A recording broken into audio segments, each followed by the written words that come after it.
All right, guys, welcome back to Trash Trades. It's VJ here. Fucking same fucking guy, same fucking, twice a week, whatever, blah, blah, blah. I got Luca here, your fucking How's it going, guys? friendly neighborhood twink over here just chilling out. We're not in the bath today. No bath. No bath today. I mean, a little stinky, but it's fine. But you guys seem to appreciate the bath episode. A lot of views there. Please keep checking it out, liking and subscribing. So we many. never even said that at the beginning of a show ever. I certainly never have. I'm selling out for Sir Corporate right now. This might be the last time you see this version of Like and subscribe. Anyway. Hold on. We are not More in energy, the we are not in the bath. Unfortunately, More this energy. episode we are not in the bath. We are in a treehouse. We are in a treehouse. VJ's naked on the bed. And it's pretty high up here, honestly, VJ. I want to get down. I want to get down, VJ. It's too high. Yeah, we are pretty high. Yeah, we're pretty high, but that's just the weed, Luca. It's your first time. Whoa. It's your second time. Damn. Yeah, it's not a big deal. It's a-okay. Just relax, okay? Wait, VJ. There's a massive snake behind you. Climbed up the tree. Big deal. Climbed up the tree. I'm high on drugs.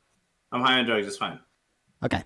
This is what we're going to say. This is why we're in the treehouse, okay? Because this is a very special episode.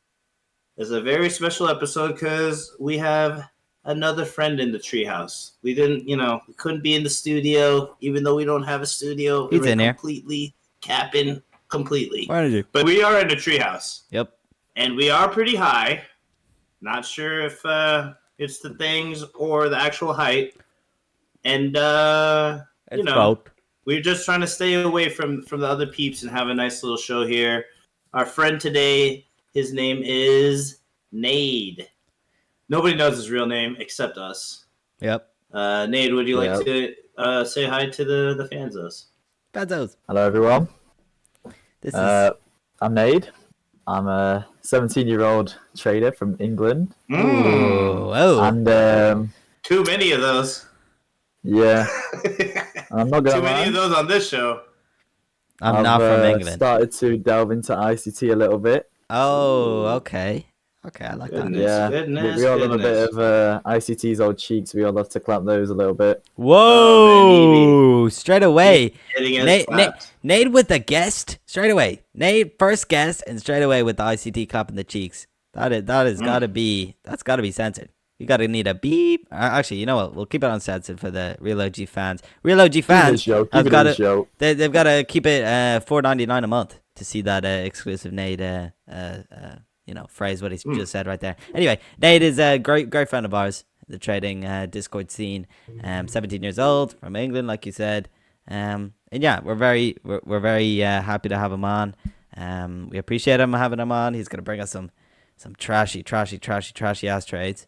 But before we're gonna go on to the trash trades, I just want to let the viewers kind of know more about Nade, and I'll just we got a couple questions. Go on. Yeah. I just want to ask you, Nade, first of all, to kick off the questions, big interview here, is what do you like to trade, and why? Why do you like to trade it?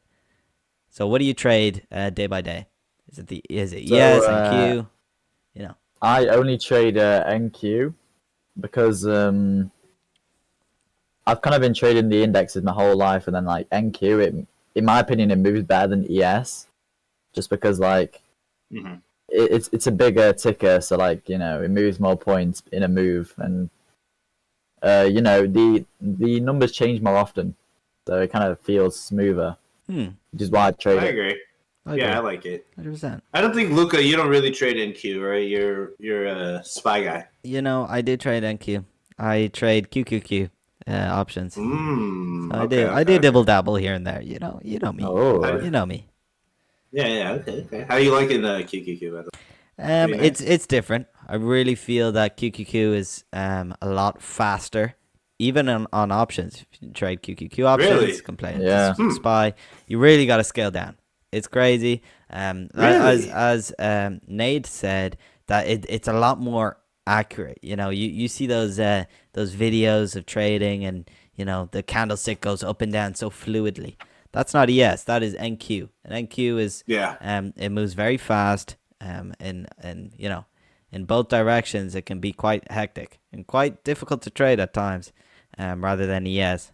Side note, someone told me today about NQ that they're working at a hedge fund. They're saying that NQ sort of moves like the most amount of money, the fastest of like almost any ticker, even like oil and gold, because of just how much it is per point and move. I was like, I don't know if that's true, but he says that's true in the hedge fund space. So that's interesting.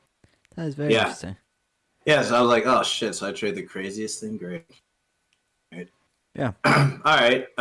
So you sort of touched on this before, Nate, but you said you traded ICT, and I know for you that's sort of new. What were you for? Why'd you start trading ICT? Yeah. Well, I spent most of my trading career just like trading a lot of retail-based kind of like TA, like patterns and trendline breakouts and all that other stuff. And I was finding like I was finding that I was losing a lot of money trading this, and that it wasn't really working for me. So I thought, I'm seeing everyone else is hopping on the ICT train, and they're all like getting better and like actually making money. So I thought, you know what, I should have a look into this myself and try and flip profitable. Yeah. Hell yeah. Fuck yeah, bro. Fuck yeah, Nate. I like it. I like how you kind of decided. You're very open-minded to, change your strategy here and there. And a lot of people are getting into the SMC game, especially quite recently. It's gotten a lot more popular. People goes from, drawing trend lines, doing your patterns, your typical falling wedges and flags and whatever, and then straight to these concepts, these liquidity concepts, what we trade, what you see on the show. And also a lot of professional traders and even hedge funds, they kind of trade along with these concepts. And it's very interesting. So it's glad you're you're willing to dibble dabble on some other TA, Nate. That's fantastic. Side note again, Luca. Before we go to the next question, hedge funds they don't trade smart money. They do not. Is it not institutional? Institutions they're both different types of institutions. Like the central bank, the couple traders that they have, and the interbanks that deal money with them. The people that are like in like currency pricing and stuff, they sort of do that. They have arms that do that, but hedge funds are a different type of institution. They're not the institutions that run the markets. That should be actually it's a good point to make, because so many people think it's that. They're not the same. Institutions are the stops that smart money runs. Retail stops are not enough. We make up less than 10% of the market. Hedge fund stops are who smart money runs. Now, why does hedge funds have stops like traditional retail? Because they're utilizing other people's money and picking up a fee, and they are not supposed to risk much of it. So their stops need to be razor tight. You can't have razor tight stops with smart money. If you do, you tend to lose. You need to give it some breathing room. So, and this is from a hedge fund guy who told me this. He's like, yeah, we know that exists. We can't trade that. Because if you have 2,000 minis in a position, he's like, on NQ, they're allowed 2 points of a stop. Think about that. Wow. Yeah. Because they're holding so much weight. And they're not paid to make money. They're paid to not lose money. And they have a bunch of different ways to do that. And trading in the market, they have funds and stuff to do that, but most funds go belly, because some of their more aggressive, richer clients want some of that, but they still don't want to lose that much money. And having like the swings that a smart money account would make is sort of a lot. A smart money account, you could have $1 million, and then you could lose like a certain amount. You could lose a certain amount like a few times over and over again, and then it progressed in a way. And it looked really bad to anyone who that you're advising, and then they'd be like, give us some money back, and you've already taken a hit. That doesn't work for them.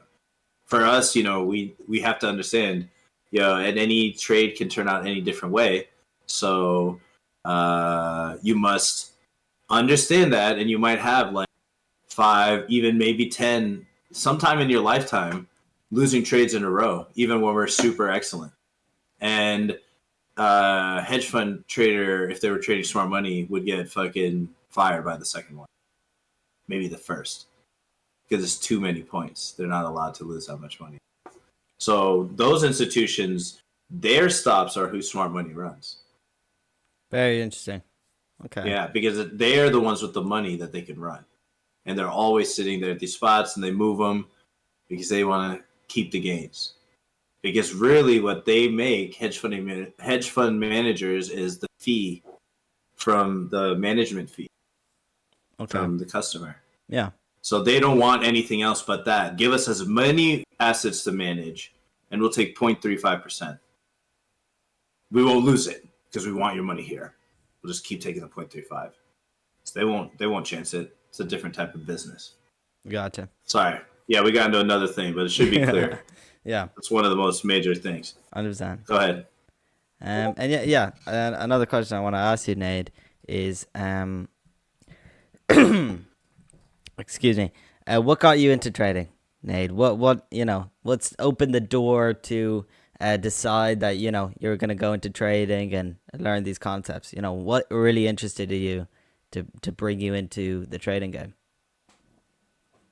Well, I think the first thing that kind of like introduced me to the stock market in general was like TikTok, because you kind of get these like really niche kind of people on TikTok that kind of like flex all their money because they were like, oh, we made $30,000 on this trade and now we're chilling in our penthouse in Dubai. And I was like, you know what? I want this kind of lifestyle. I don't want to go to university and like gain a load of debt just to have a job where I kind of spend my life working away just to go from paycheck to paycheck. I was like, I kind of want to live a free life. And what did you find? Is it different to what TikTok showed you, or is it the same? What have you found? I think like what TikTok shows is like the results of like a very long journey in trading, of like lots of ups and downs that they don't show. They only show like the end result after the journey of like learning and progressing and all that. Yeah. So fuck yeah. I think it was a nice little introduction. Nade is one of our longtime friends. We have him around for a while. He produces some trash. We all do. Even the most profitable of traders. Yeah, look, I got another question though. Oh shit, go for it. I was like, you're getting crazy. You're good. I thought that was it. I thought we were gonna go into the trade, but go for it. I know. I said I had another question, but hold on.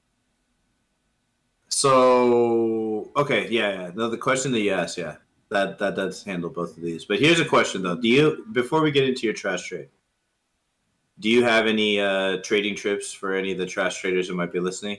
Ooh. Before we get going, any tips? Did you say? Yeah. Anything that you think helps you avoid trash trades, or any tip in general, really whatever. I think the biggest thing I've been trying to work on is just like not over trading and just waiting for like, 1 or 2 setups to form a day that you actually take. And also like the biggest thing, and you'll even notice it on this trade, is that I focus on the RR of the trade and not like the win rate. Because like, if you always have your kind of like take profits consistently higher than your stop loss, then like you can have a bad win rate and still be highly profitable. Yep. So like, that's absolutely, a fact. 100%. That's actually a really good tip. You kind of got to hold your winners and just cut your losers fast. Basically, what I'm trying to adapt and kind of like use. Yeah, that's interesting because I've been doing sort of the same thing more recently as well. Sometimes I'll just cut my losers faster than I normally would have. And then if it ends up going my way, I don't care because like that's just part of the thing. It's like I keep the stops much more minimal, so maybe it'll cost me a couple winners or a couple of the runners will get sort of fucked to break even. But generally, if it runs a lot of times, you have a good entry. It won't really come back that often, or at least get you a couple trims. So yeah, it's very interesting, and I feel like when you have more size, like you sort of have to do that. It's hard to.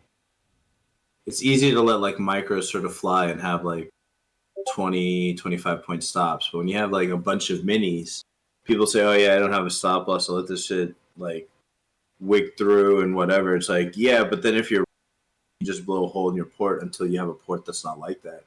So I do think that us, like, we're like the legendary small port boys, you know what I'm saying? so it's like, I think it's important because I mean, until you got a lot of cake or a lot of experience, doesn't really make sense. Yep, I agree. But, yeah, my bad. I just want to ask that question. Look, I didn't want to. 100%. No, that was actually great. I'm gonna categorize that as well in the transcript. So I think a good what's your one piece of advice to give every trader out there for our guests? I think that's a great idea.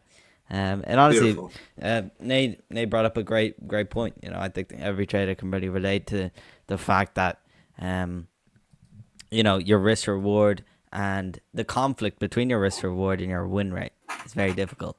But yeah, anyway, without further thank you. Without further ado, Jesus Christ, I'm kind of turning off here. Yeah, we're gonna see Nade's trashiest trade. He's gonna have a lesson for us. He's gonna share a little bit. So yeah, let's roll the intro. Order filled. All right, Nade, let's go into it. Let's see it, brother. Okay, so before I enter this trade, you can see we have quite a significant leg up. Ooh.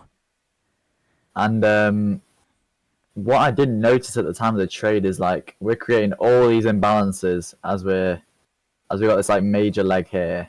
Okay. And I just decided to completely ignore them at the time of the trade because I was like, we're in heavy premium. We just kind of swept high day over here, and I was like, we're gonna head back down because I've kind of got this like weird thing in my head where I just want to be bearish all the time.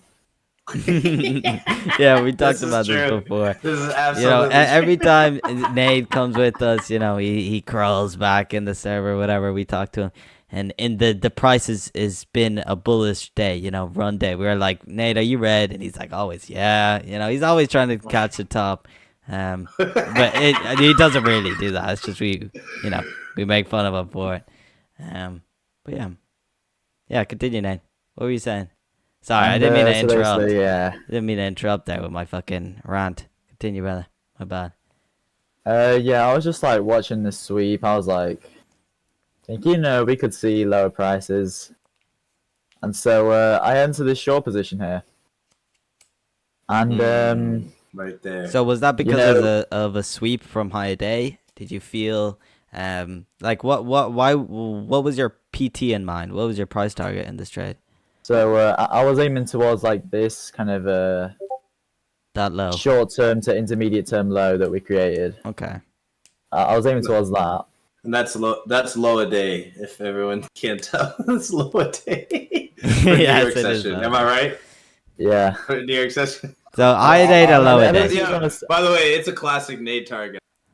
Fuck yeah. Like, I'm sorry, it's a low a day. Like, very beautiful. Like, I basically just want to see us go back into discount. Yep. And so I enter this short, and you can see that I initially have the price go in my direction. I'm like, you know what? This is crazy. We're going to hit the PT, and I'm just going to hold and enjoy my gains. But then before I enter my trade, I kind of like rushed into it in a way because I'm like, I don't want to miss this drop. Right. And so I don't really look at this kind of side of the market where we actually do get our leg up. And so you'll notice we do create like loads of imbalances like this fair value gap. Yep. The 5 minute, and we got the same on the 15 minute, which I'll come to right here. So yeah, we have a 15-minute here as well, going from here to here, which they basically overlap They're basically the perfectly. same thing, yeah. Yeah. So a pretty strong area of support right there. Okay. Which I just decided to completely ignore because of my bearish bias. Okay, I know, I understand. I feel the only real thing I didn't really understand, I mean, you had that fair value got marked out. Maybe you wanted it to inverse, you wanted to see it close below that fair value gap. My real question was, what made you enter? Did you have a limit? Did you just go on instinction, or did you just hop in because you thought of your bias? What really happened with your entry? So I think this was my first trade of the day, and so I just came home from school, probably around about here, and like, yeah, we had this sweep of this top right here, and then I'm like, I think at this point we were also kind of in a consolidation phase of like a major run up on like the daily chart and stuff. So like, yeah, I was just in a bearish bias like always, and so I was just like, let's take a short. Okay. It was a really silly trade, and I wasn't really paying attention to the things that could actually go against me during the trade. Yeah, no, I understand. I feel one thing that I think we might have touched on other episodes was I feel like this is the case. Please correct me, Nate, if I'm wrong. But I feel like as soon as you sit down on the charts, you always have an idea. You always have a bias. And Absolutely. what I feel is I normally sit down on the charts and I try not to enter straight away. Normally, well, a lot of traders, and I know this for a fact, many traders I talk to, they sit down and they have to get in a trade straight away. They don't really wait for a setup. They don't really wait for anything to really evolve and play out, and they just click the button without waiting. And it's a very, very difficult mistake to overcome. I feel in this case, what Nate did was he sat down, he clicked his entry position. He entered short because he had a bearish bias, and he didn't really wait for the play to evolve. Am I right, Nate? Yeah. Okay. So you just sat down straight away with an entry, and then you just saw what would happen. Yeah, it's pretty often because like when I finish school, I kind of open up TradingView on my phone, and then like I see a major move taking place, and I'm like kind of frustrated in a way because like I know in my head that that's likely a position I would have taken, so I'm like missing out on these gains. So when I get home, I'm like, I want to catch a move similar to that. I've talked to you and Luca both about this. We all sort of fall for this, but like what you're describing is another like common thing. Like there's this thing where like you sort of have to come to terms that at some point, like I think I've just recently come to terms of like if I miss a move, I can get another. Like lately, I've been trading like a little bit more with just like lighter size, and I'm like, yeah, like I catch like multiple like 50 plus moves a day. Like sometimes it's just like one micro or whatever, but it's fine. And you see that, and then once you get a little comfortable and you're like, okay, I'll just keep getting these moves. At some point, when I wait for the right setup, even yesterday, like the last trade of the day, I was like, fuck it, I'm green. I shouldn't stop trading. And it ripped like 100 plus points. Like you don't really know where and when the market's going to set up and really take off like that, except that the probabilities are higher during certain times to take them. The other thing is, it should be understood, this is like a principle of the market. Large ranges are followed by small ranges. And then the small ranges are followed by large ranges. The way we think of that is like expansion followed by consolidation, followed by expansion, followed by consolidation. Now, there are several reasons to do that, but one of the main things that happens to traders, so we know the markets are manipulated, so they're probably doing this on purpose as well, is that when it's running, they are going to halt the price at some point because they know traders are getting FOMO. So the large range gets everyone excited and chasey and FOMO'd up if they're not in the play. And then they try to force the play when it's not really going down. And then right when they give up their money and they're emotionally exhausted, they're like, fuck it, I'm done trading. And then the market runs. Tell me you don't know that fucking dilemma. Every trash trader has to. You know it. I know it. Nade, do you know it? Of course. Of course. And this is the setup. Like when you see an expansion like that happening, and what I think now is good. Because at some point later on, hopefully I'm available. Something where I can catch an expansion too. But it's not now. But it's showing his hand and hopefully goes to an area where later on I could catch a move. You know, where you took a short, actually, if you look like 1, 2, 3, 5 candles before that, that's a good short. Yeah, and so why does it do that? Okay, so that sweep, it's a little sus, but it moves back into the range fast and it breaks structure, right? That sweep up high. Then it comes up into what? A 5-minute fair value gap and a breaker block. And an order block, and a breaker block, all three. But see, the thing is, when these things set up for, you don't actually really know the PT unless you know where the order flow is. So this is why ICT will often say, you know, if you took a fib from the most recent low, you see where the fair value gaps. Can you take a fib from the low that's under it, the sweep high? So from here. Yeah. Yes. Okay. Here to here, yeah? Yeah. So you notice how that fair value gap's in discount. Yeah. So this is like, you know, Bam was talking about a trade where it was running all day, short. I was like, good short. Make sure you take it off at the 50%. Look where it hit. 50% into discount on a continuation leg into a 15 and 5-minute overlap in fair value gap. Move up. That would honestly be like a strong area where it could bounce, because even though it like retraced and it had that reversal look, which it absolutely did, the order flow is still bullish, so it pushed it back up. Yeah. You know what I'm saying? So a lot of times, you know, especially with just a couple micros, which I've been trading, I'll be all out by then because I know the bounce is like significantly likely. And if it goes down more, yes, I don't have enough runners to take that. You know what I'm saying? Even 3 starts to make it more likely. But that's why in that case, you know, you came in like, if you take a fib from, you don't have to do this, but if you just look from the sweep high into that fair value gap low, where you shorted into it is like discount of that low. So it's a little dangerous that it could come up, and even if it was shorty, come down and short again. You know what I'm saying? Like that same candle where it's like, that's a good entry.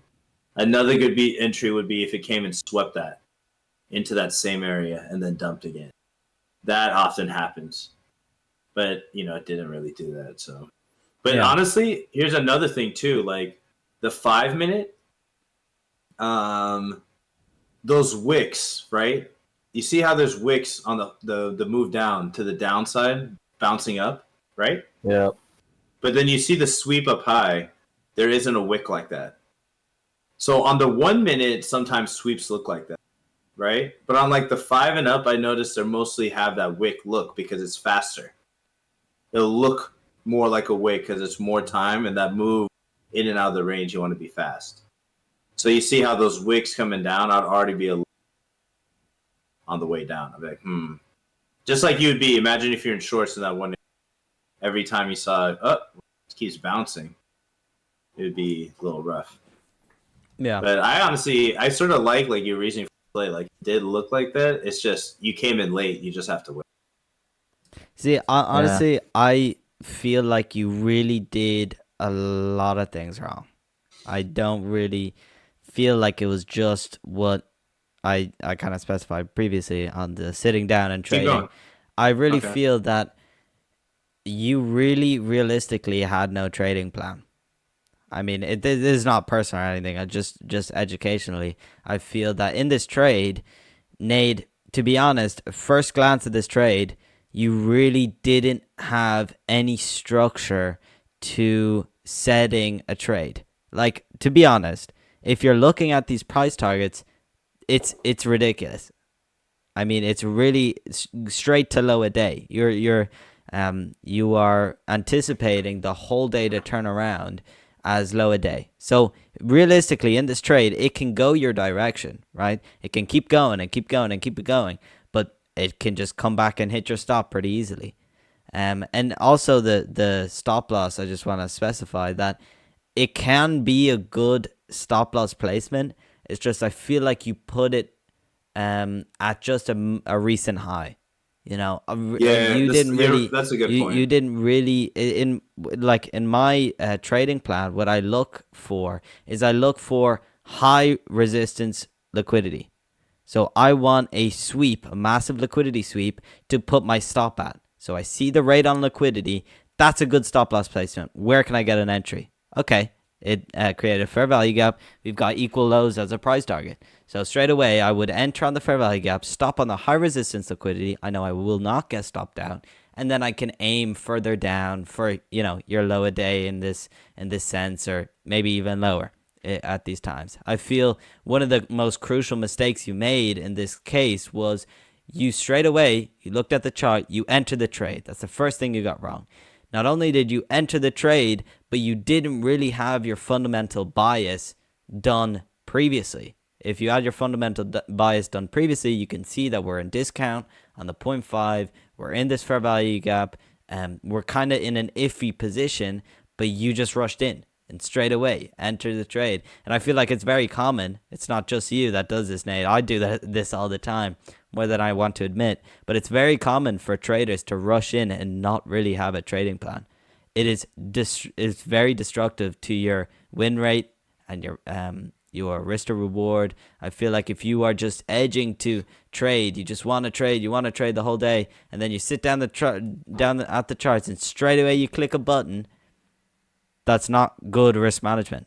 You are not really trading for money, you're trading for the thrill. And I think that's very destructive. And I have those trades all the time.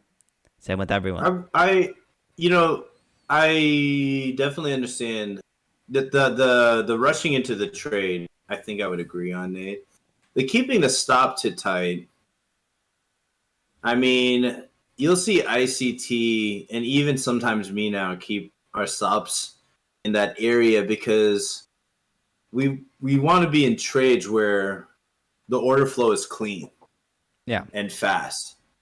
And if they're not, even if it went up and it swept that high and came down, like Nate was saying, he's keeping his losers to a minimum. And if that's in his plan, and it's working out for him, I think there's actually really nothing wrong with that because, I agree. Like, if you look at the RR on this play, Nate, you could even click on the box if you want. That's probably like a 5-1. Yeah, it's almost a 4. So he could actually lose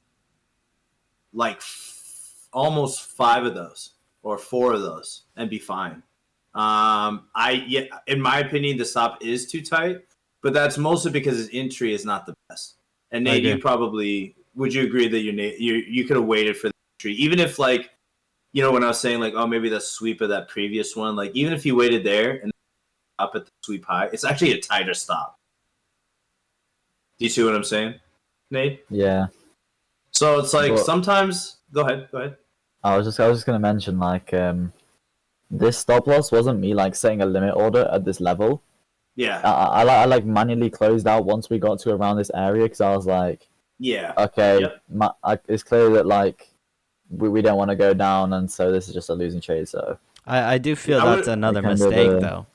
You did, enter, but you as soon as you entered, you didn't have a stop loss placement before you entered. You just entered. I'm going to say, okay, I'm not comfortable with this. I'll just leave it there. And I feel it can be okay at times because of your risk to reward if you're very insistent on that price target. But it's not a very good habit to have straight away entering a trade and then you set your stop. And then you set your PTs. It should be all done previously, and then you should enter your trade. Entering your trade should be the last thing you do when it comes to your trading plan. You should have your stop loss, you should have your price targets, and you should have your bias already done before you enter the trade. That's all I want to say. Look, here's a question for you. I literally just heard someone say something today. I never enter a trade unless profit where I'm going to stop out, what the parameters are. Yeah. But literally, I read this like an hour before we started the show. Do you actually set your TPs? And I don't know if you set actual, but do you actually set, or would you actually set your stop loss and TPs before you enter a trade, like manually or physically? Excuse me. You mean like limit orders? Yeah, this guy said that he did, and I was like, No, you just decide on it. Not limit orders wise. Okay. It's just you decide Okay. all of your trading plan, if it gets to here, I know this is my stop, I know this is my price target. Not just okay, I got an imbalance in Excecution. There you go. I click the button, I'm in the trade. Now I get to decide my parameters. I just want to go back and say that you should have it all planned out. Maybe not physically with limit orders, but you should have it already thought out before you click the button. I would like to ask Nade, because maybe he did. So I use a hard stop, but I have a discretionary stop that happens before often now. So let's say I got into this trade, and then I saw that high, and I'm like, okay, if the candle closes over, I'll get out. So then you have to wait for the close, Nate, did you already is what Luca's saying, is that accurate to what sort of happened, or did you already know that you were gonna stop out there? Because if he did, then at least he followed the rules. I just think that the entry probably could have been better. Yeah. What do you think? But was that how you set out?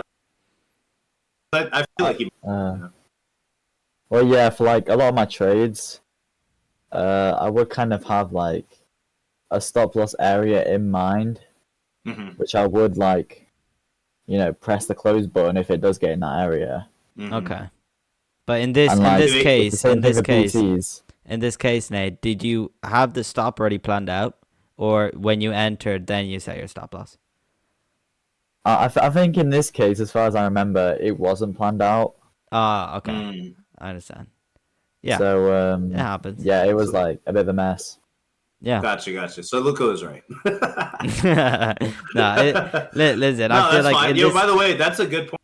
That's a good point to make. It's good to admit when you're rushed in. You sort of are just sort of FOMOing in and didn't really know what you're gonna do with your stop loss and figuring out after the fact. That, even if this trade went down, that's actually sort of bad for you, because you're just setting yourself to lose worse later, because it's not really repeatable. Bad entries, they happen sometimes. Then to not know where your stop is going to be. Usually I know where my stop is going to be before my PT, to be honest. Yeah. I'm I refuse to lose more than that. And so, that's definitely something good to I think this was a great episode. I think we got a nice little introduction for Nade. Nade was, I think he had a great point. Honestly, I think I really have to give thanks to your question, BJ, because that was a great question. If Nade had a tip for all the traders watching, what would it be? I really think we should continue that, because that's a great little section that we can have. Because I really do feel like our guests should interact in a way with what they've experienced. What's in the most important thing for them. And I think, we're definitely going to continue doing it. I think it was a great trade. We learned a lot. This is a beautiful trash trade. Beautiful trash trade. It was great. Well put. Yep. Thank you for sharing it. You did a great job. We should congratulate Nade. First couple payouts in the past month or so. So congrats. I know Nade's been a long time coming. 100%. I think you've been trading a bit longer than us, but you're just a young G coming through with these trash trades and a couple payouts. Is fucking fantastic. We love it. We love to see it. Nade. So keep it going. And how'd you like being on the show, by the way? Too much? What you think? Yeah, it's good. It's a nice way to kind of learn things and kind of talk about things at the same time. Yeah, I think it's a it's a nice little back testing thing, a little journaling. Even for you, Nate, you can always go back to this episode, see what what your trading was like. I think it's great. I think we really did learn a lot, especially the sloppier the trade, the better, because we get more juice. We get more lessons learned. If you ever want to be on again or anything, Nate, or you have a particularly nice loser that you just want to just cry about and stuff, and we can all hold each other's hands, maybe even get in a bathtub like we did on the last episode. I think we can. We absolutely can. We'd love to have you on again. Fuck yeah. Anyway. All right. So, guys, thank you so much for watching. Thank you, guys. If you like Nade, send him some kisses. Kisses. I'll get his Cash App. Cash App. Bryce has been paying so much quiz money. It's making me mad now. It's crazy. And, thank you so much for watching. Please like. Fuck it. We got an episode with, some views. Help us out. Help us out. Our trades are trash. Our pockets don't have to be. Send me money. Fuck Luca. He has a job. I need pizza and beer. Fuck it. I'll start drinking for you guys again. Fuck it. All right. Like and subscribe, guys. Thank you very much for this episode. It was great. Honestly, I think it was a great episode with Nade. Nade, any last words? Last goodbyes? I got one last tip. It's basically just never give up.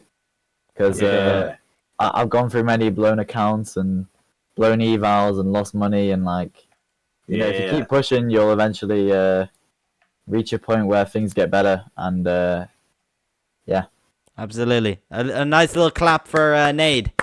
Nice little clap is due. I'm doing a little clap here. Luca, real quick before we go, is the bathtub water warm?